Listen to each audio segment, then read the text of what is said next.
Here is the unwinder, and then this is the spatial sensor for test the different thickness of the material and the liner, and then cut at the right position.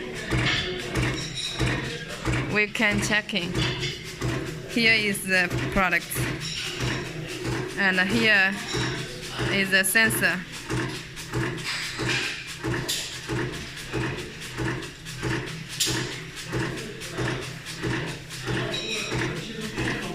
Current speed is 100 pieces per minute.